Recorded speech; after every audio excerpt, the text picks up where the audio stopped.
Dobar dan, draga Mia. Hello, dobar dan. Nice to meet you. Yes, I don't speak Croatian. This is Mia Dimšić from Croatia, and she's going to represent her country in Turin at the Eurovision Song Contest. Great to have you here, Mia. First of all, how do you feel? Are you nervous before the whole trouble is going to start? Oh, well, there's still plenty of work to do before May in Turin.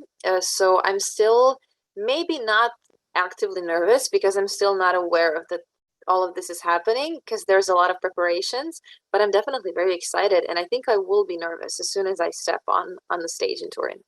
Hmm. Maybe you could describe to our viewers how did it come that you come to music, but I know that you studied languages and you wanted to be a translator. Yeah. How did it come that you're involved in music now? It actually came about quite unexpectedly while I was in college studying English and German and dreaming about becoming a translator. My secret fantasy was to be a singer-songwriter, but I didn't believe that was possible until since I was doing music as a hobby a lot, playing around town, gigging with my friends and stuff. Some of the guys from a local band heard me, and they were touring Canada and USA in the summer of 2014. So Wow, that cool. sounds very, very fairy tale like. And believe me, it was when they extended the invitation for me to go with them as a Mhm. female vocal soloist. Because at the moment, a huge coincidence was that none of the other acclaimed singers from the area could go because it was pretty last minute. So they invited me, and I sang a lot of covers with them. I did some entertaining, and I just got a huge experience as a singer songwriter that summer. I was on tour with them for a month, and it was during that tour that I met my manager and co-writer. His name is Amir Bacic. He actually heard me play some of my favorite songs, and I told him I was a songwriter as well, and he himself was a songwriter. So then he just suggested, let's try to do something together because I've been wanting to have like a female artist for a long time. So like I think you're what I've been looking for, and that's how we started. And it's been 6.5 years, and it's been the most amazing career of my dreams. Oh yeah, that sounds really beautiful, especially when touring through USA and Canada. So it must be fantastic. I know it's more like a road trip than with me making music. Yeah, What did you definitely. learn from that, or have you been confirmed that this is the way you want to go in future? Definitely. As soon as I went on that tour, I didn't know what to expect. I was completely clueless. I was just like a cover singer at the time. I didn't have any real stage experience. I never had like studio experience or something. So for me, all of that was just like discovering, El Dorado or something. I just felt myself. I felt so complete, and everything I was doing, I just felt it was so right. And Mhm. that's how I knew this is what I want to do for a living. And I'm so glad I got to do it in the Mm. end. America is also known for folk music, more traditional music. Is this also, well, it comes to your mind singing folkloristic songs, more country combined with pop, or how would you describe your music genre?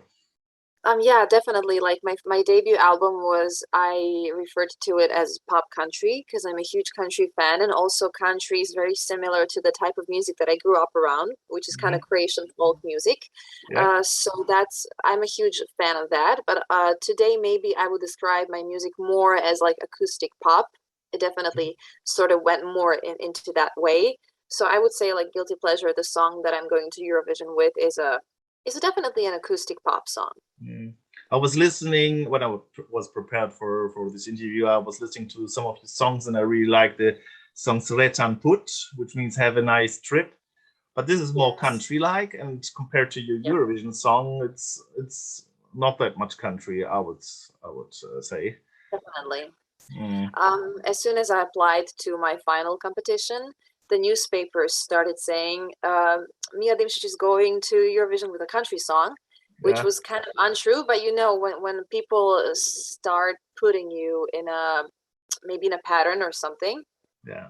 they find it very hard to see you in something new.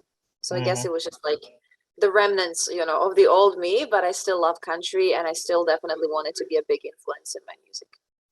And your first song, Life is Not Grey, Život, nije, I would say, has been #1 in Croatia, and also the album was highly placed. So you're well known in your country, in Croatia, and probably also the countries around Croatia. So when it, maybe you could tell us how did it come that you come to the Dora, to the national Croatian final? Did you apply yourself? Have you been invited? Or how did it come?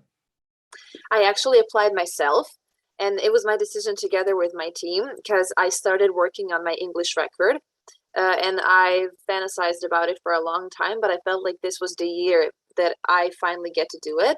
And so my initial idea was that since Guilty Pleasure is in English, maybe it's a good idea to apply to Dora. So if I manage to go to Eurovision, which was, of course, my huge wish and my huge dream, I get to sing my first international single in front of an international audience, which is so fantastic. And not a lot of Croatian artists get the opportunity. So for me, that was maybe the first motive for applying. But then, of course, the privilege of representing your country and the honor, it's so huge. So the fact that the audience did recognize the song and send it to Eurovision means a great deal to me. Singing for a Balkan country, it's always a little privilege, because a lot of other countries understand the language, have the similar music taste, so there will be probably lots of points flying around these countries, as always. Do you think there's it's an advantage to be well known as well in your neighbor countries? Definitely.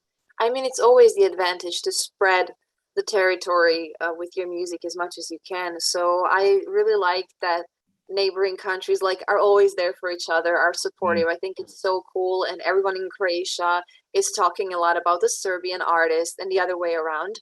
So yeah, we are very connected. We understand each other, and we have the same mentality, the same history. So it's important, and I think it's really cool to have this great big communities supporting you.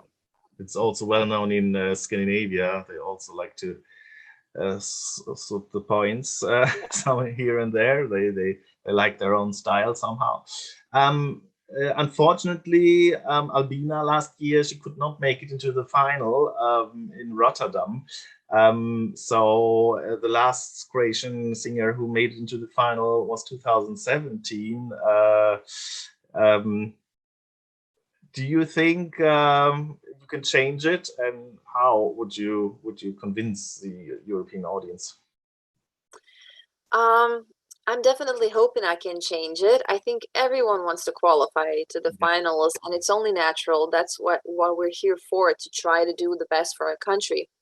But I'm trying to not be obsessed with it, because I believe that the best results come when we are relaxed and free and peaceful within ourselves. So what I think I should try to do is just be myself the most I can.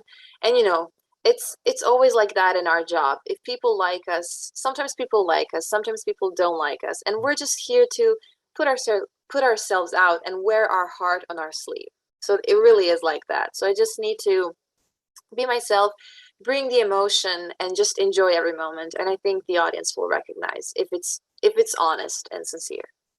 Have you heard or did you listen to the other competitors from this year? Of course, yeah.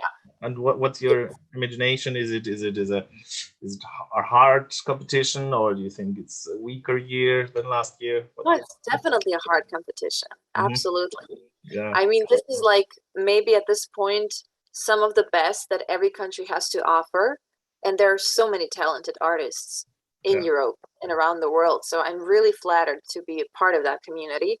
I very much like, Sweden and Italy. I think they're definitely favorites this year for a reason. I also like Ukraine. I like Malta. I like Serbia, Norway. I kind of like both the ballads and both the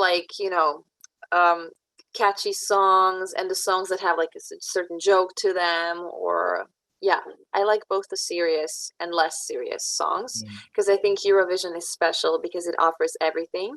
And because Eurovision knows no boundaries, and I think that's what the fans love about it. You can be as creative as you want. You can like literally sing about anything you want, and if people love it, it'll qualify. So I'm trying to view it very positively. I don't think no one can tell what will go well and what will not. We will see in May. At the end of the day, that's all we can do. Yeah, it can change every year. When the rock song has won, the next year there will be a lot of rock songs and so on. So it's also important to impress the audience, to have them on your side. And talking about your stage performance in the Croatian national final, you had a kind of reduced arrangement of the stage setting. Will it be the same in Turin? We are actually changing the whole performance. Oh. So I'm very excited about that. The thing that we're also changing in particular are colors. So my Dora performance was completely black, which I kind of liked. It gave this intimate atmosphere to the song because it's a very emotional song. But now I want it to be like something a little bit different, maybe, but we'll see. I am very looking forward to that very much, and I hope the audience will love what we prepared for them. Your song you're going to sing is called Guilty Pleasure. Can you tell us a little bit about what it's about? Of course, Guilty Pleasure is an autobiographical story, as most of my songs are. It's this little moment where I felt guilty about having dreamed about the same person over and over again when I knew I wasn't supposed to, kind of. So then throughout the writing process, this thought about a dream turned into a reflection on being in a relationship, then feeling guilty about someone else, and then in general, how do people as such handle those moments, and should we go for something, should we like stay put in a long relationship? So thoughts like that are very fascinating to me, and whenever something fascinates me, it just finds a way into a song sooner or later. When I first heard your song, I was reminded of Katie Milua somehow. First of all, thank you so much. That's one of my favorite artists. I thought, oh, is it Katie Milua? No, it's not, but it sounds a little bit like, but different at the end. And do you have any other icons you're following or you're inspired by? One of them is definitely Katie Mello, and I'm so glad you got that right. And then also I love singer-songwriter Jewel. She's so inspiring. Also Taylor Swift is my all-time favorite artist. Ed Sheeran, John Mayer. So like I have a thing for singer-songwriters because I love lyrics and they always give a very, very personal stories. So I think what always gets me in the songs is storytelling. So that's what I'm trying to do when I write as well. And what are your plans sort of standing in front of a lot of people, a lot of millions of people are going to watch it? What are your plans in Turin? Would you like to explore more of the city and a little bit of Italy? Definitely. I've been to Italy many times, but I've never been to Turin. So I'm excited to see how it looks and to like eat and drink and walk around and act like a real Italian. That's what I would love to do. Because I think Italians just have this amazing culture of knowing how to live in the moment and be present and just enjoy the moment, which I think is so amazing. And I hope that we will have some like trips, some bonding trips where we get to hang out with other artists. So that's what I'm really excited about. That's what all is about when it comes to Eurovision, that people from all the different nations come together and enjoy this international feeling in a certain country. And yeah, you can be really happy and proud to be in such a lucky position. Well, thank you very much, Mia. It was lovely to talk to you. On the behalf of our team, I'd like to wish you the best of luck. Enjoy the time in Turin and make the best out of it. And well, we cross our fingers for you. Thank you so much, and thank you for having me. Do you have a last message for our viewers? Well, just the message would be thank you guys so much for supporting and watching Eurovision, because without you, we wouldn't be able to go through all these amazing experiences. And that's it. Sending you a lot of love from Croatia. Thank you. Thank you. Bye, Mia. Bye.